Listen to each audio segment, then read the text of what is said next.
Então, fique conectado, fique ligado. Evangelho de João, capítulo 17, eu quero ler hoje. Evangelho de João, capítulo 17, no verso 6, diz assim: manifestei o teu nome aos homens que me deste do mundo. Eram teus, tu me confiastes, e eles têm guardado a tua palavra. Agora eles reconhecem que todas as coisas que me tens dado provêm de ti, porque eu lhes tenho transmitido as palavras que me deste, e eles receberam e verdadeiramente conheceram que saí de ti, e creram que tu me enviaste.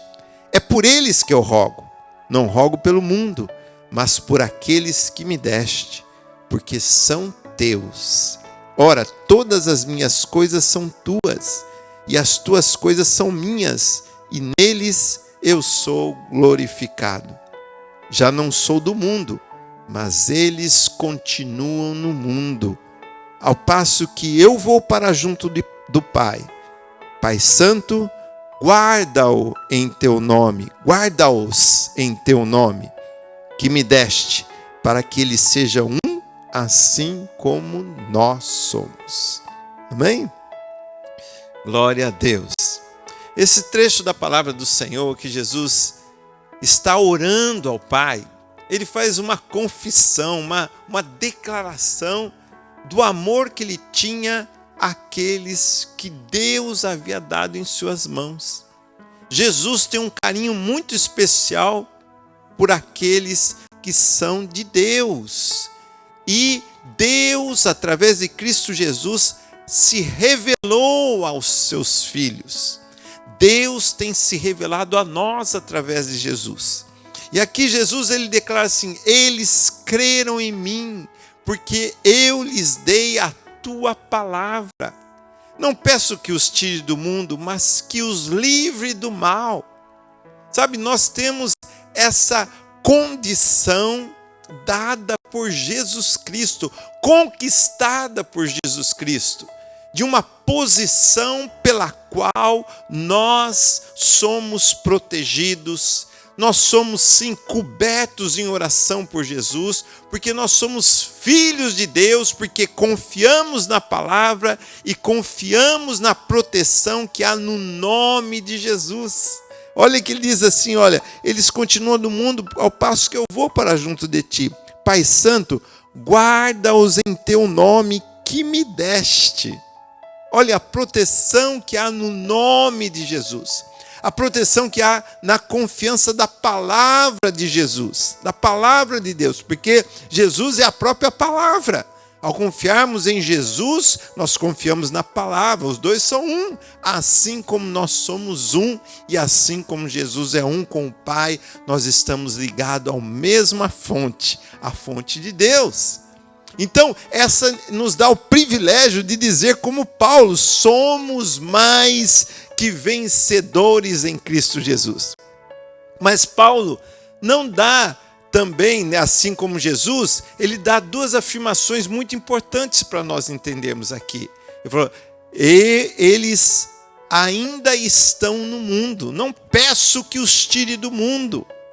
Nós estamos nesse mundo e temos que entender os momentos e as aflições, as necessidades, as lutas diárias que nós temos. Jesus mesmo declarou um pouquinho antes dessa oração, no mundo tereis aflições, mas eu venci o mundo. É essa confiança em Jesus que nos torna mais que vencedores.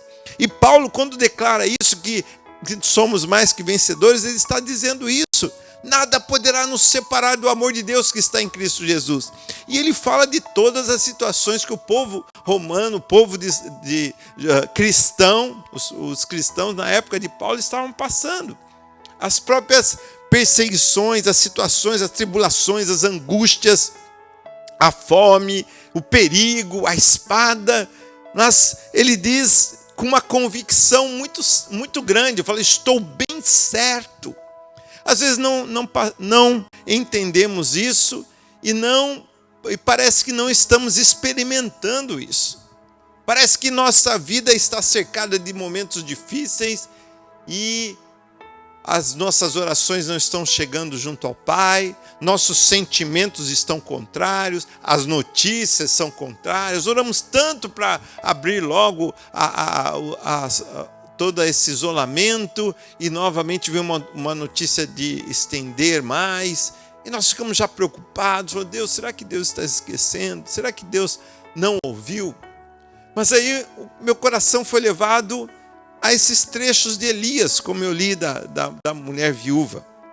Mas se você ler cuidadosamente os trechos da palavra de Deus, que mostram quando o profeta Elias começou a aparecer no povo de Israel, era um momento muito difícil. Era um momento onde havia uma sequidão espiritual, uma sequidão da busca de Deus, uma sequidão de homens que se colocavam na brecha diante de Deus. Havia uma tremenda perseguição religiosa para aqueles que confiavam em Deus.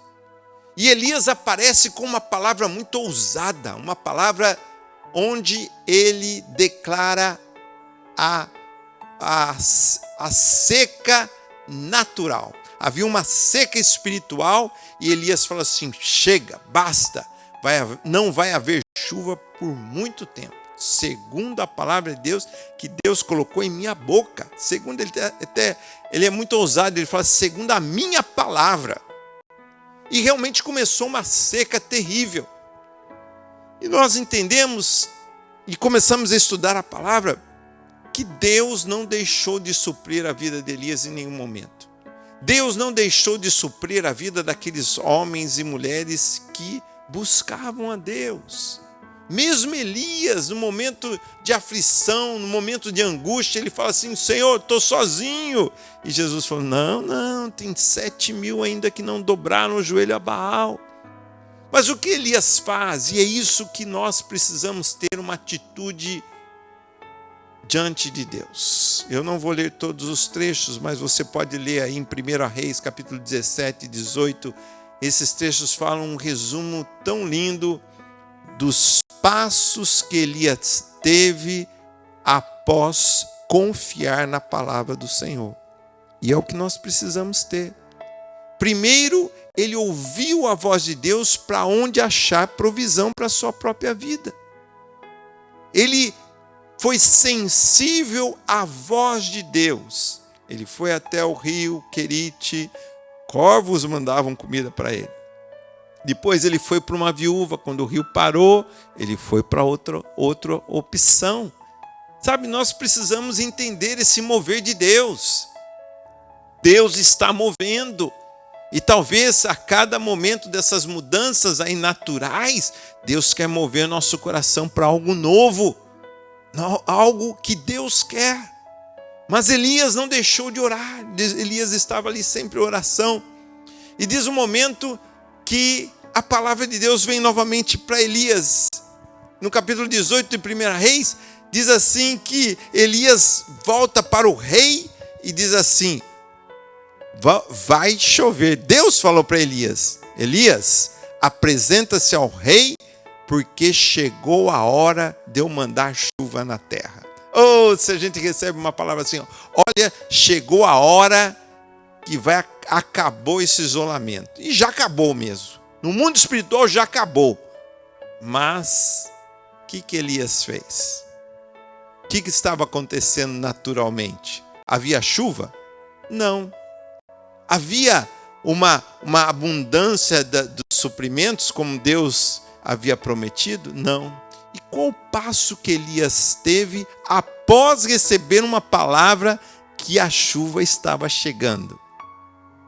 Quando nós recebemos uma palavra de bênção, logo nos alegramos e achamos, agora vai chegar. Mas nós precisamos trazer a existência.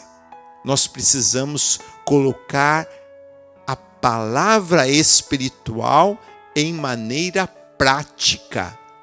Trazer a luz, trazer a existência.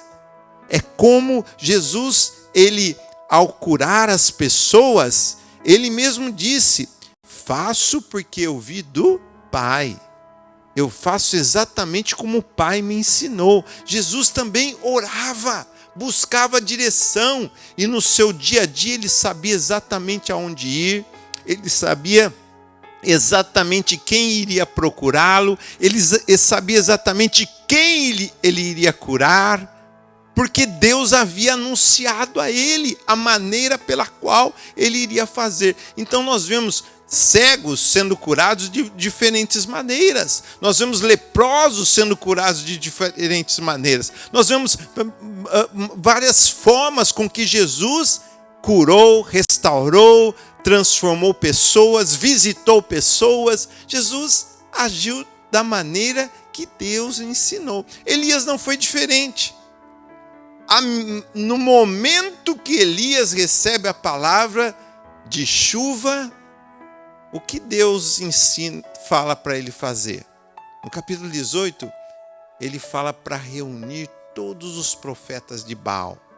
Fala para o rei Acabe, fala, olha, reúne aí todos os profetas de Baal. E começa a desafiá-los. Você entende o que é isso? Hoje nós entendemos espiritualmente. Todas as vezes que recebemos uma palavra de vitória, toda vez que você recebe uma palavra que você é mais que vencedor, parece que o mundo espiritual já se fortalece ali de resistência. E o que Elias fez? Convocou aqueles profetas de Baal e desafiou eles com a palavra de Deus e com o nome do Senhor Todo-Poderoso. Por isso que Jesus fala aos discípulos, eu lhes dei o meu nome. Não peço que os tire do mundo, mas que os livre do mal. Guarda-os em teu nome que me deste. A primeira coisa que nós precisamos confrontar para que a palavra de vencedor esteja no seu coração, para a palavra de vencedor que seja real na sua vida, você tem que enfrentar o mundo espiritual e declarar em nome do Senhor dos Exércitos, em nome de Jesus, que eles estão destruídos, que eles vão bater em retirada, que eles vão ser destruídos pelo poder do nome de Jesus. E Elias fez isso.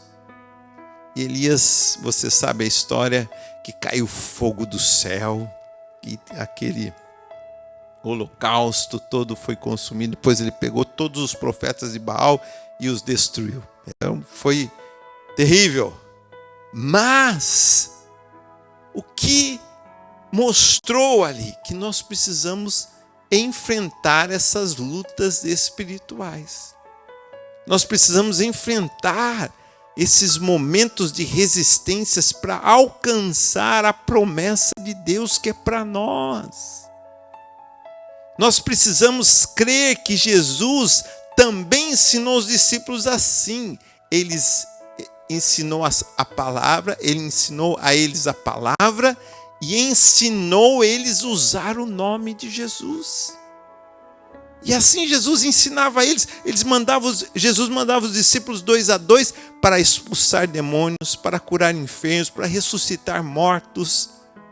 Já pensou? Para expulsar demônios, tudo em nome de Jesus. E os discípulos voltaram todos deslumbrados. Olha, em teu nome nós fizemos tantas coisas. E ele falou assim, olha, cuidado. Não fique alegre por essas coisas, mas se alegre porque o seu nome já está escrito lá nos céus. Oh, essa é a nossa alegria. Nosso nome já está escrito lá nos céus. Essa é a vitória que temos, que somos mais que vencedores. Que o nosso nome em Cristo Jesus já está escrito lá nos céus. Aleluia! Então nós precisamos andar nesta terra conquistando como vencedor. Como mais que vencedor. Nós precisamos andar nesta terra destruindo esses demônios aonde Jesus nos manda. E às vezes está dentro da nossa casa, dentro do nosso trabalho, nos nossos caminhos, no nosso dia a dia. Cada dia há uma batalha. Mas basta isso? Olha só outra coisa que Elias fez. Agora eu gostaria que você pudesse ir lá, depois que os profetas de Baal foram mortos, a resistência espiritual foi destruída, pronto. Elias falou, agora vai chover. É isso? Vá lá comigo em 1 Reis, capítulo 18. O que Elias foi fazer? Então lembre-se, capítulo 18, verso 41. Eu vou ler. Mas antes de ler, lembre-se disso. Olha, havia palavra, havia guerra espiritual, e agora no verso 41 diz assim: então disse Elias a Acabe, sobe, come e bebe, porque já se ouve ruído de abundante chuva. Subiu Acabe a comer, a beber. Elias, porém, subiu ao cimo do Carmelo e, encurvado para a terra, meteu o rosto entre os joelhos. E disse ao seu moço, sobe e olha para o lado do mar. Ele subiu, olhou e disse, não há nada. E disse Elias, volta assim por 7 vezes. A 7ª vez disse, eis que levanta do mar uma nuvem pequena como a palma da mão do homem. Ele disse, sobe e disse a Acabe, aparelha o teu carro e desce, porque a chuva não te detenha. Dentro em pouco os céus se enegreceram com nuvens e vento e caiu grande chuva. Aleluia. Olha, vou dar só um intervalinho. Você observou do seu lado? Amém. É que nós... Amém. Nós estamos aqui, eu e o Renier, a igreja está sozinha e entrou um senhor aqui. Amém, ele está lá orando. Perdoe-nos. Olha o que interessante, voltando aqui. Então Elias recebeu uma palavra que havia chuva. Ele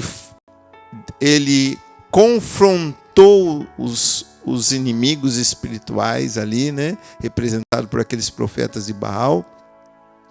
E ele já tinha a palavra de vitória, mas ele foi orar. Orou uma vez só? 7 vezes. E na 7ª vez havia uma pequena nuvem. Escuta o que eu estou falando. Não deixe de orar. Não deixe de declarar a sua bênção. Não deixe de chamar à existência a tua promessa sempre. Sempre. Olha, nós temos uma pequena nuvem já, que já está começando a liberar aí o isolamento. Vai começar a liberar uma pequena nuvem, nós vamos chamar a existência, vai liberar totalmente. Amém? Isso assim também em todas as áreas da sua vida. Comece a orar com essa pequena nuvem que está aí nos seus olhos. Comece a orar com essa pequena nuvem, talvez, de trabalho que você tem. Comece a orar com essa pequena esperança que você tem nos seus filhos de serem homens e mulheres de Deus. Comece a orar com uma pequena chama que há talvez no seu lar, de um avivamento, de um poder do Espírito Santo. Comece a orar com uma pequena chama de cura que você está vendo já no seu interior, na sua alma, no seu físico, talvez na sua enfermidade que você tem. Comece a orar e declarar, eu tenho esperança. Essa é a chama que traz uma grande nuvem pesada e faz chover realmente. Elias tinha uma palavra, mas havia resistência, e mesmo assim ele teve que orar até que a chuva abundante caiu. Eu tenho esperança de uma grande chuva para nós. Eu tenho esperança de um grande avivamento para nós. Eu tenho esperança de momentos melhores para nós, como filhos de Deus, aqui na Califórnia, aqui é onde você estiver nos ouvindo, seja no lado oeste aqui dos Estados Unidos, seja no Brasil. Temos esperança que após essa pandemia, nós vamos ter dias melhores e com mais abundância, pelo poder do nome do Senhor Jesus. Amém? Você crê nisso? Você não vai desistir de orar? Mesmo que houver resistência, meu irmão, você já tem uma grande arma, poderosa. É o nome do Senhor Jesus.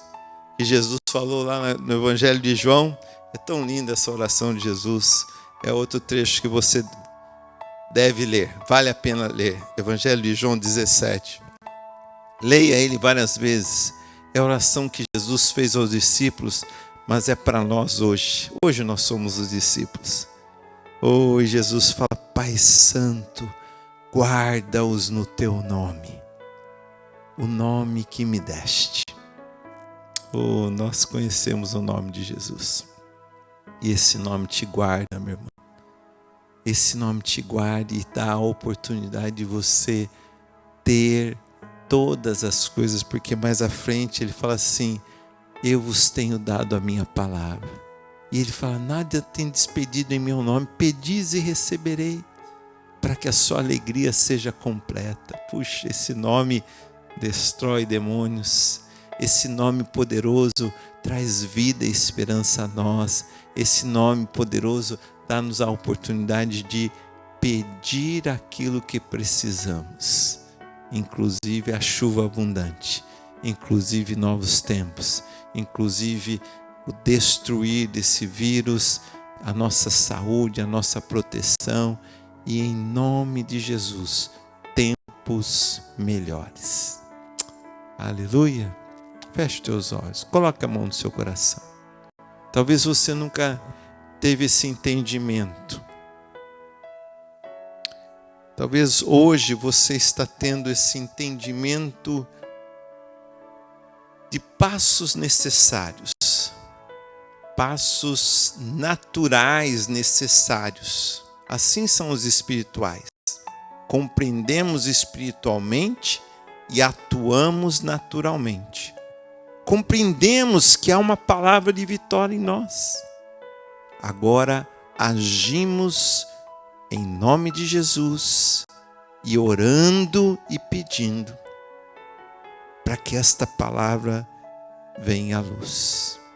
Para que a palavra e as promessas de Deus venham à luz. Senhor, venha agora para esse coração. Abre o entendimento, Espírito Santo. Dê essa fé agora, Senhor, essa perseverança. Deus, dê essa família, esse coração, Senhor. Dê, Senhor Deus, essa esperança que em Deus tudo é possível. Senhor Jesus, vem curar esta família, esse lar que está aí, Senhor Deus, com situações difíceis, Senhor, pais com filhos, filhos com pais, Senhor. Oh Deus, essas situações, Senhor Deus, de relacionamentos, talvez, de esposa, Deus, Senhor Deus, essas dificuldades financeiras, de falta de trabalho, Senhor, em nome de Jesus, que teu filho erga a mão agora aos céus e chame a existência uma porta nova, Senhor. Chama a existência, Senhor Deus, um trabalho novo e melhor do que ele tinha antes, Senhor. Deus, em nome de Jesus, Pai, eu lhe peço, faz, Senhor, como o Senhor fez com Elias. Deus, o Senhor deu provisão a Elias, Senhor. O Senhor nunca deixou de dar a provisão, mas o Senhor deu a Elias tarefas naturais importantes. Ele obedeceu a todas elas e foi abençoado. Em nome de Jesus, assim seja com cada um que tem ouvido esta palavra hoje. Em nome de Jesus. Amém. Amém. Você crê nisso? Aleluia. Semana nós possamos entender melhor. Amanhã eu vou continuar com alguns estudos sobre esse caminho de ser um vencedor em Cristo Jesus. Ser mais que vencedor em Cristo Jesus. Amém. Te espero amanhã às 8 horas. Que Deus te abençoe e abençoe seu lar, sua casa. Até mais. Até amanhã. Boa noite.